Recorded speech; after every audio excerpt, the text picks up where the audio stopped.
Alors dans cette vidéo, on va voir quelque chose de très important. Et j'en avais un petit peu parlé dans la vidéo précédente, lorsque je faisais le réduceur. Donc dans la vidéo précédente et dans la vidéo encore d'avant, on avait vu donc comment passer la requête put dans l'action creator et après j'avais fait donc les modifications des variables pour supprimer le PropZaling et mettre tout ça dans un réduceur et dans le StoreRedux. Donc là, j'en avais parlé, mais je n'avais pas fait parce que c'est beaucoup plus compliqué que ce que je pensais. C'est-à-dire que là, quand je fais ma modification actuellement, là, donc ça marche très bien. Sauf que je vais mettre sur Network, je vide tout. Alors ce que je vais appuyer sur Envoyer, donc je vais envoyer ces données modifiées vers le serveur, donc ça c'est normal. Par contre, je renvoie une requête get pour aller chercher les données du serveur pour actualiser le composant. Donc là, si je clique sur envoyer, on voit les deux requêtes. La requête put pour modifier la donnée que je viens de modifier ici pour l'envoyer sur le serveur. Et la requête get pour mettre à jour le composant. Donc le gros intérêt de passer par un store Redux, c'est que en réalité, tu as juste besoin de faire qu'une seule requête put. Par contre, quand tu fais ta requête put, donc tu envoies ta donnée sur le serveur, mais après tu dois mettre à jour ton state, en tout cas le store Redux, pour que la donnée modifiée apparaît dans le StoreRedux, ce qui fait que ça apparaîtra après dans le composant. Moi, c'est pas ce que j'ai fait. Ce que j'ai fait, c'est que une fois que le dispatch de l'action creator était fait, donc j'envoyais bien ma donnée vers le serveur. Là, on voit le payload, on voit ce qui est parti là. Par contre, au niveau du composant, j'envoie une requête get pour télécharger tous les commentaires qu'il y a sous ce poste-là pour prendre en compte les données qui ont été modifiées. Donc là, dans cette vidéo, on va voir comment on fait pour supprimer cette requête là. Donc la requête get, comme ça il n'y aura qu'une seule requête put. Donc ça économise une requête. Et puis pour les performances c'est mieux. Par contre il faut maîtriser les manipulations sur le state et les manipulations en utilisant Immer. Donc c'est ce que l'on va voir dans cette vidéo. J'ai galéré pour réussir à faire marcher ça. Donc ça mérite une vidéo. Et pourquoi j'ai galéré? Parce que lorsque tu vas lire la documentation officielle de React Redux, ou plutôt devrais-je dire Redux Toolkit, ou même celle de Immer, ils montrent toujours des exemples avec des tableaux, des to-do list, mais jamais avec des objets que tu veux modifier qui sont dans un tableau. Donc déjà, la première chose que je vais montrer, c'est ça là. Donc là, on a mes deux commentaires. L'objectif, donc là on voit j'ai deux commentaires, et on voit que j'ai un tableau. Dans ce tableau, j'ai deux objets. Donc le but de la manœuvre, ça va être, par exemple, si je modifie cette donnée ici, là, le but de la manœuvre, ça va être de récupérer le bon objet qui correspond au bon commentaire, de sélectionner la bonne clé, donc cette clé-là pour modifier la value qu'il y a ici dans le StoreRedux. Donc dit comme ça a l'air d'être simple, mais la mise en pratique, c'est une autre histoire. Donc à noter que j'ai réinstallé, donc j'ai réinstallé l'extension Redux DevTool, ce qui fait que maintenant ça refonctionne. Ça c'est cool, pourquoi? Parce que quand tu fais des tests et que ça déconne avec ton réduceur, eh bien tu peux aller ici, tu peux regarder ce qui se passe. Comme par exemple là tu vois, actuellement, dans Comments, dans le StoreRedux, j'ai deux index et dans chaque index, j'ai un objet. Voilà, donc ça c'est pas mal. Ça peut dépanner. Voilà, après on peut toujours basculer comme ça, donc ça c'est bon. Donc ça va se passer dans Source, dans le fichier Store. Donc l'action, je vais en avoir besoin. Open to the side. Et je vais aussi avoir besoin de Commentary Slice. Ça c'est bon. Donc déjà, la première chose que je vais faire, c'est stopper la requête get que je fais lorsque je valide le message que je viens de modifier. Donc c'était dans feed display comment, feed, donc comment, feed display comment. Voilà, donc il est où lui? Donc là j'ai ma requête get, elle est où? Elle est ici, ça c'est ma requête get. Et la requête get, donc update delete comment, non c'est pas celui-là, c'est celui-là. Is updating comment finish. Je désactive. Donc ça, je désactive. Pourquoi? Parce que maintenant, j'aurai plus besoin de faire cette requête-là. Donc je monte, c'est bon. Alors attends, lui, je vais le mettre... Donc lui, je vais carrément le supprimer, parce que j'en aurai plus besoin. Voilà. Donc là, on voit que ça a été supprimé. Donc si je retourne de l'autre côté, eh bien maintenant, si je clique sur modifier, si je tape un nombre, si je clique sur envoyer, eh bien on voit que au niveau de l'affichage, ça n'a pas été pris en compte. Par contre, la requête a été envoyée vers le serveur. Et ça, pour en avoir le connect, il suffit juste que j'actualise. Commentaire. Et on voit que le nombre est bien présent. Donc là, le but, ça va être que lorsque je fais ma modification, là, que la donnée que je modifie, donc je vais l'envoyer toujours par le biais de l'action creator, là, dans commentary action qui est ici, là. Donc la donnée va toujours partir vers le serveur, ça, il n'y a pas de souci. Par contre, maintenant, je vais vouloir mettre à jour le store Redux qu'il y a ici. Le store qu'il y a ici, comme ça, quand je cliquerai sur envoyer, donc la requête partira vers le serveur, puis là, ça sera mis à jour. Là, c'est pas le cas, là. Si je clique sur modifier, ok, j'actualise, commentaire, et on voit le chiffre que je viens de mettre. Donc déjà, la première chose, c'est que donc là, on voit mes commentaires, j'ai absolument besoin de récupérer le bon objet. Donc si je modifie ce commentaire-là, il faut que je récupère cet objet-là pour pouvoir après sélectionner la bonne clé qu'il y a ici, comment user message, pour pouvoir modifier sa value. Donc pour savoir quel objet j'ai besoin, c'est pas compliqué. Chaque commentaire a un identifiant unique. L'ID, il est ici. C'est ID comment user. Donc j'ai besoin d'amener dans mon réduceur deux choses. L'ID comment user, donc l'ID du commentaire, et le message qui a été modifié et qui va être envoyé vers le serveur. Donc actuellement, dans mon dispatch de l'action, commentary action.putCommentary, donc mon réduceur il est ici. Voilà, l'action je ne l'ai pas encore utilisé. Donc là, il va falloir que je transmette dans le payload, il va falloir que je transmette ces deux données. Donc il faut savoir que quand tu transmets dans un payload comme ça, tu ne peux pas mettre la donnée comme tu veux, hein. Il faut mettre ça dans un objet. Sinon, ça plante. Donc moi, qu'est-ce que je veux? Je prends le message text area, sachant que le message text area, dedans, c'est une propriété avec une key value. Donc CTRL-V, virgule. Voilà, je mets ça comme ça m'évite de faire ça, virgule. D'accord? Là, la key, la value ont le même nom. Ça, c'est bon. Et après, on verra ce que ça donne de l'autre côté au niveau du payload. En tout cas, au niveau de commentary slice. Donc après, il me faut l'ID comment. Je l'ai passé dans les props alors. Donc je l'ai en principe en argument dans la fonction ici, obligatoirement parce que pour faire la requête vers le serveur, j'ai besoin de cette donnée cruciale. CTRL-V, donc là je touche à rien d'autre, c'est bon. Donc ça, lorsque le message modifié va être validé, ça va m'envoyer ça dans le payload et ça va envoyer ça dans le bon réduceur. Donc ça va aller ici, put commentary. Ça, c'est bon. Et c'est là que les choses se gâtent. Donc je vais faire un petit commentaire pour mettre à jour le state, redux, après la modification du message, du commentaire. Ouais, je marque message parce que la clé, là, je l'ai appelée message. Donc, déjà, la première chose, c'est de voir ce qu'il y a dans le payload. Déjà, ça, c'est la base. Donc, le payload, il est où? Il est dans action.payload. Donc là, après, il faut retourner de l'autre côté. Mais avant, je vais mettre une petite information. Je vais écrire ça. CTRL-C, CTRL-V, put commentary, action. Voilà, c'est mieux comme ça. Donc là, je clique sur commentaire. Je clique ici. Là, je vais rajouter un numéro 1. Je vide. Je clique sur envoyer. Donc là, on voit que l'un n'apparaît pas encore. Donc j'ai put commentary action. Donc qu'est-ce que j'ai dedans? Donc dans le payload, je passe l'ID comment.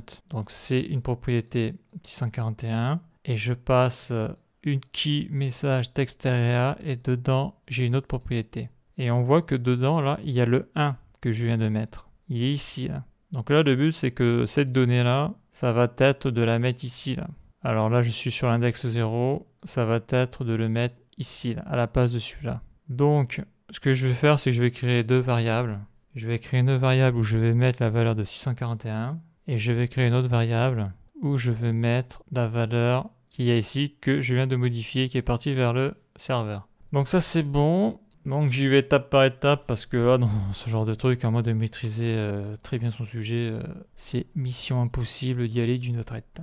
Donc là, je vais créer ma variable const id comment. Donc dedans, je vais mettre la valeur, c'est-à-dire je vais mettre l'identifiant de l'objet, c'est-à-dire l'identifiant du commentaire. Donc on sait que c'est dans action.payload, ça on l'a vu dans le console log, et c'est dans la key.id comment. Ça c'est bon. Et après, je vais faire une variable où dedans, je vais mettre le message. Donc le message est toujours dans action.payload. Par contre, on avait vu qu'il y avait une clé.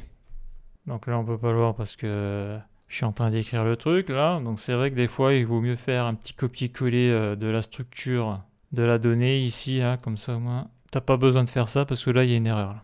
Donc c'est message text area. Donc là, il devrait plus y avoir d'erreur, comme on peut le voir ici. Donc je clique ici, je rajoute un nombre, je fais envoyer. Là, j'ai accès à put commentary action. Donc voilà, donc c'est message text area qui est ici. Et je vais chercher la clé comment user message. Je vais la sélectionner, CTRL-C, et je vais faire point CTRL-V. Donc après, pour voir si on ne s'est pas planté, on peut faire un console log, de l'ID comments et de messages. Ça, c'est pour contrôler les données avant d'aller plus loin. Donc ça, c'est bon, je bascule. Donc je clique ici, je modifie, je rajoute un numéro, envoyer. On voit qu'il n'apparaît toujours pas. Donc là, on voit que j'ai bien 641 et j'ai bien le message que je viens de modifier. On voit qu'il y a le 3 ici, il n'y a pas le 3. Donc ça, c'est bon. D'ailleurs, tant que j'y suis, je vais faire ça, et je vais copier ça. CTRL-C. Donc ça, c'est la structure des données, ça.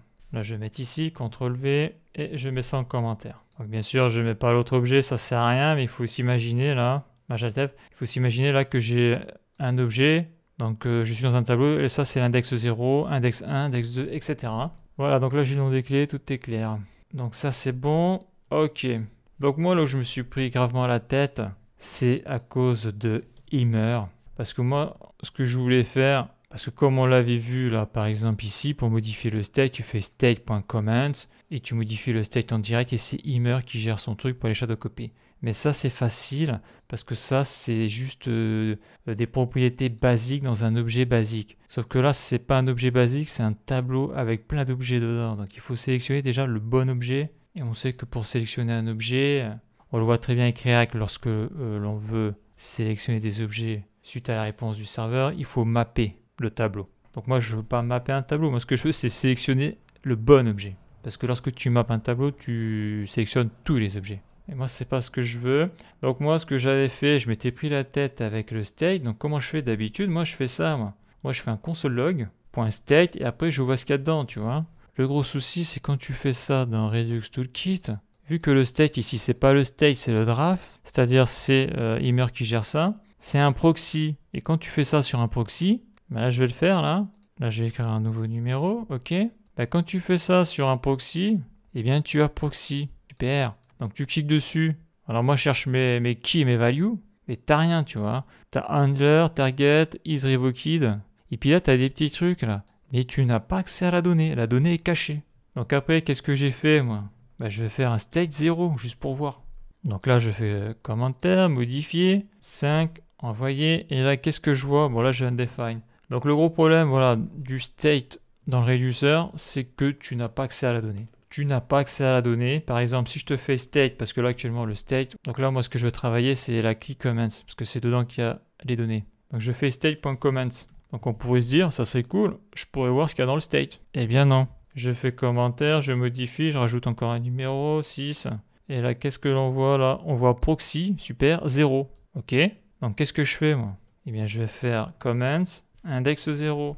Et je me dis, cool, je vais voir mes clés. Je clique, je fais modifier, je mets 7, je clique sur envoyer, et là, qu'est-ce que l'on voit? On voit ça. Donc, tu vois que tu peux pas travailler avec ce putain de proxy, là, tu vois rien. Tu vois rien exactement ce qu'il voit, et ça, c'est relou, donc ça, c'est le gros point faible, je trouve, de Redux Toolkit. En tout cas, lorsque tu es débutant, moi, j'aime bien voir les choses, et avec lui, tu peux rien voir. Bon, ça ne va pas empêcher d'atteindre l'objectif, mais j'y ai passé plus de 2 heures, quoi. Plus de 2-3 heures, même. Donc, qu'est-ce qu'il faut faire? Donc on sait qu'en JavaScript, il y a une méthode qui est filter. Donc filter, c'est comme la méthode map ou la méthode reduce, c'est des très très grosses méthodes en JavaScript qu'il faut maîtriser un minimum. Donc la méthode filter crée et retourne un nouveau tableau contenant tous les éléments du tableau d'origine qui remplissent une condition déterminée par la fonction de callback. Donc c'est ça qui est important là, c'est la condition déterminée par la fonction de callback. Là on a un exemple sur un tableau basique avec des strings. Donc ta word, filter, il met word, il veut les mots qui ont une longueur de 6 caractères, plus de 6 caractères, voilà. Donc ce qui est chiant avec le MDN aussi, c'est que des fois tu as des exemples comme ça, mais tu n'as pas des exemples. Donc tu as des tableaux ok, mais dedans tu as des objets. C'est toujours des petits exemples comme ça, basiques, et quand tu as des exemples un peu plus compliqués, tu comprends rien. En gros, souvent ces documentations, c'est soit tout ou c'est rien. Donc là, quand je suis tombé sur cet exemple, je me suis dit cool, un tableau avec des objets. Voilà, et après tu lis ça, tu dis mais c'est quoi ce bordel, je comprends rien, ça me saoule. Donc recherche dans un tableau, c'est ce que je veux faire, mais c'est pas des strings que je recherche, c'est des objets. Donc ça c'est pas bon, y a ça c'est pas bon, voilà en plus c'est du vieux code. Donc je descends, voilà super. Super la méthode filter. Donc ma question c'était comment je fais pour filtrer le bon objet dans un tableau où il y a plein d'objets. Donc j'ai pas trouvé ma réponse ici. Voilà, donc qu'est-ce que je vais faire ici? Donc ça je le vire. Alors ça, je vais le virer. Donc je vais créer une variable. Parce que filter map, par exemple, il faut que tu aies une variable et dedans, il faut que tu aies ton tableau. Donc mon tableau, il est ici, là. Je vais faire state.comments. Même si je le mets dans le console log, je vois rien du tout parce que c'est le proxy. Mais c'est ce que je vais faire, ça marche. Donc il faut imaginer le truc, quoi. Donc const, je vais appeler ça datas avec un S. Pourquoi? Parce que la méthode va itérer. Donc comme je l'ai dit, c'est bien de mettre data avec un S. Et quand tu mets la variable qui va être dans la fonction de callback, ben, tu mets data mais sans S. C'est un peu comme la méthode map, quoi. Tu mets un S et quand tu mets la variable dans la fonction de callback, tu enlèves le S. Comme ça, tu vois la relation entre les deux. Donc là, je vais faire state.comment. Voilà. Donc tout ça, c'est bon. Majaltef, ok. Donc là, le console log sur datas, ça sert strictement à rien. Bon, si, je vais le refaire encore une fois. Parce que dedans, on va voir le proxy. Et le proxy, c'est une boîte noire. On voit pas ce qu'il y a dedans. Je clique, je mets un autre chiffre, envoyer. Donc là, je suis put comme interaction. Voilà, là, on voit le proxy, super. Ça, c'est vrai que c'est relou, ça. Ça, c'est hyper relou. Donc ça, c'est bon. Donc, je vais utiliser la méthode filter qui va donc itérer sur tous les index du tableau. C'est ça la méthode filter. Donc la question, c'est qu'est-ce que l'on met dans la fonction de callback. Donc là, je vais faire const results. Donc ça sera le résultat. Lorsque la méthode filter aura fait son travail, elle va me sortir l'objet que j'ai besoin. Car j'en ai plusieurs. Dans le store, dans la key comments, j'ai plusieurs commentaires. Donc je prends mon tableau datas. D'où l'intérêt, quand tu as des noms trop longs, de mettre ça dans une variable. C'est beaucoup plus lisible après. Parce que là, c'est pareil, s'il faut mettre tout ça dans ta fonction de callback, le bordel devient illisible. Donc, datas, et dessus, je vais appliquer la méthode filter. Voilà. Donc, juste pour voir ce que ça fait, console log results, juste pour voir ce que ça fait. CTRL-C, CTRL-V. Voyons. Je clique sur commentaire, je modifie, je tape un chiffre ou une lettre, envoyer. Voilà. Ça, c'est l'erreur aussi qui fait mal, ça. Type error undefined is not a function. Bon, c'est normal, j'ai pas mis la fonction de callback. Mais cette erreur-là, j'ai vu un paquet de fois. Donc, ça réclame une fonction de callback. Voilà. Donc, dedans, on met un nom de variable générique. Donc, c'est pour ça, là, je mets data. Hein. Donc, data, c'est la variable avec le tableau avec tous les objets. Et data, donc, c'est une variable qui va itérer sur tous les éléments du tableau. En tout cas, sur tous les index du tableau. Donc, la question, c'est qu'est-ce que je mets en condition? Donc moi je sais que ce que j'ai besoin, ce que je veux travailler, c'est ID comment user. Moi ce que je veux, c'est l'objet que je suis en train de modifier. Et donc j'ai besoin de cette value là. C'est l'identifiant de l'objet qui est en train d'être modifié. Donc cette valeur là en plus je l'ai passé dans le payload, comme on l'a vu plus tôt dans la vidéo. Donc je fais CTRL-C, CTRL-V. Donc là je récupère dans le store Redux, en tout cas il va chercher dans le store Redux la key ID comment user. Mais il y en a plusieurs dans le store, vu qu'il y a plusieurs objets avec la même key. Et je veux qu'il s'arrête à la key qui est ID comment. Donc celle-là, je la passe dans le payload. C'est celle que je dispatch ici, là. Voilà, c'est celle-là. Là. C'est l'objet que j'ai modifié et j'ai envoyé sur le serveur. Donc le serveur va modifier ce commentaire-là, en tout cas la base de données MySQL. La requête SQL va modifier ça sur le serveur. Quoi, en tout cas, va sélectionner la bonne donnée grâce à ça. Donc, si ça, c'est égal à ça, alors tu me retournes l'objet en entier. En gros, l'idée, c'est ça. Donc, voyons ce que ça fait maintenant au niveau de la console. Donc, je clique ici, je rajoute un truc, je fais envoyer. Donc, voilà ce que j'ai. Proxy, index 0. Super.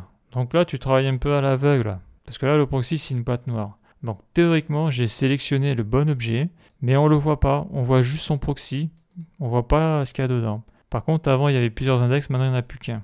Donc maintenant que j'ai chopé le bon index, en tout cas, j'imagine que c'est le bon index, hein, parce que lorsque je clique dessus, je ne vois rien du tout au niveau des valeurs et des clés. Donc après, il faut tester. Donc, qu'est-ce que je fais? Eh bien, dans la variable results, on a vu qu'il avait capturé, en tout cas, qu'il avait sélectionné l'index 0. En tout cas, le résultat de ça, l'objet est stocké dans l'index 0. Voilà. Donc maintenant que j'ai cette donnée-là, donc ça c'est la donnée qui est dans le proxy. Hein. Donc ça c'est Immer qui gère, donc je vais pouvoir mettre à jour le state du store directement. Donc la key elle est ici, hein. C'est comment user message, CTRL-C, CTRL-V. Et la donnée que je vais lui mettre, eh bien je l'ai fournie dans le payload, ici là, dans le message text area. et aller dans la Key Command User Message. Et donc là, je fais CTRL-C, CTRL-V. Alors qu'on comprend pourquoi c'est bien de déclarer des variables avec la botte donnée, parce que si tu dois mettre tout ça là, ici, tu as vite fait de te planter. Majaltef. Donc ça, c'est bon. Donc maintenant, il n'y a plus qu'à tester. J'actualise au cas où. Donc déjà, voir si ça fonctionne au niveau de l'affichage. Commentaire. Et je vais prendre celui-là. Et tout ça, je vais le supprimer. Je fais envoyer. Magique, ça marche. Je vais faire la même chose ici. Je supprime tout ça. Envoyer. Donc on voit que ça marche très bien. Là, j'ai le store Redux. Voilà, là, j'ai mes comments. D'ailleurs, j'ai envie de te dire, on va d'abord faire un petit tour sur Redux ici. Donc si je clique ici, on voit l'action qui apparaît. Ça, c'est cool. Je vais écrire ça marche. Si je clique ici, ça fait quoi? Donc ça, c'est le state initial. Hein. On le voit, comments. Là, je suis sur l'index 1. L'index 1 est ici. Donc là, actuellement, le message, c'est ID 650 user ID post. C'est bien ça. OK. Donc là, maintenant, je vais le modifier. Je clique sur envoyer. Il a bien été modifié. Donc là, si je fais sur diff, qu'est-ce qu'il y a? Donc ça, c'était avant. Donc là, on voit que le button send, l'action button send a été exécuté.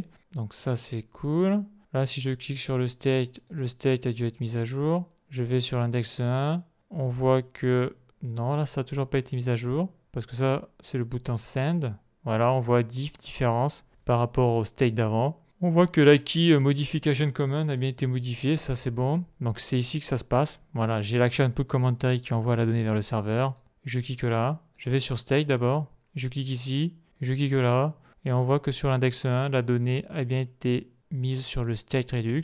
Si je clique sur diff, si je clique sur comments, si je clique ici, donc on voit ce qui a été changé. Donc avant, au state précédent, j'avais cette valeur-là. Et donc lorsque le state a été mis à jour, eh bien j'ai rajouté ça marche. Voilà. Là, on voit aussi les mises à jour du state. Donc au niveau des actions, voyons le payload. Donc le payload, donc j'ai le tag commentary, put commentary. Le payload, ben voilà ce qu'il y a, c'est bon. Bah tout est bon là. Donc le moment de vérité, ça va être plutôt au niveau du network. Donc avant, on l'avait vu, j'avais 2 requêtes. Maintenant, je vais en avoir plus qu'une.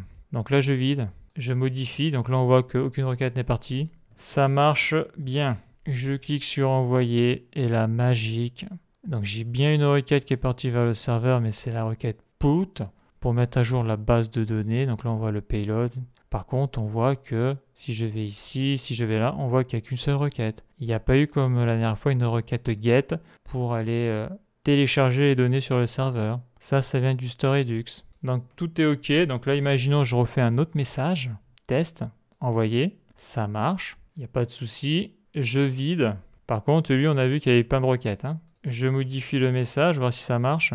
Envoyer. Il n'y a eu qu'une seule requête, ça c'est bon. Donc ça c'est au niveau de mes requêtes put. Il est vrai qu'au niveau de ma requête post, j'utilise la vieille méthode là, c'est-à-dire j'envoie mon post et je fais une requête get pour tout retélécharger. Mais je pourrais faire la même chose avec la requête post, hein, c'est-à-dire passer directement par le store Redux. Ça m'économiserait un paquet de requêtes, surtout qu'en plus là il faut mettre à jour le badge. Quoique ça peut être compliqué à faire là. Donc voilà, on va essayer sur un autre post, parce qu'on ne sait jamais, hein, c'est peut-être du bol. Voilà, je vide. Un autre post, envoyer, ouais ça marche, je modifie, c'est cool, envoyer, ouais ça marche, il y a tout qui marche. Donc là par contre, commentary action, j'aurais dû vider, on l'aurait mieux vu, je vais rajouter des petits points. Envoyer, ça ne fait qu'une requête, donc tout est bon, donc tout ce que j'ai fait fonctionne, super. Ça, je le garde, si j'actualise, bon si j'actualise je fais une requête get, donc tout est bon, tout est ok. Donc voilà, donc on a vu dans cette vidéo que faire une mise à jour du store depuis le Reducer, ça peut être compliqué quand même. Hein. Ça peut être compliqué, donc ça je vais le virer pour que ça soit plus lisible. Voilà, le console log je le vire, ça je le vire, et ça je le vire. Ça je le mets comme ça je le vire, Majaltef. Donc là on voit que le Reducer c'est un petit peu plus complexifié. Hein. Voilà, le seul truc c'est comprendre un peu comment marche ce proxy. Que c'est vrai quand tu mets un console log pour voir ce qu'il y a dedans, tu vois rien du tout. En tout cas, cette méthode-là, elle est bien pour faire des économies de requêtes. Mais voilà, il faut mettre à jour le state et il faut manipuler les objets dans le tableau et ça se complexifie relativement vite. Donc voilà pour cette vidéo. La suite dans le prochain épisode.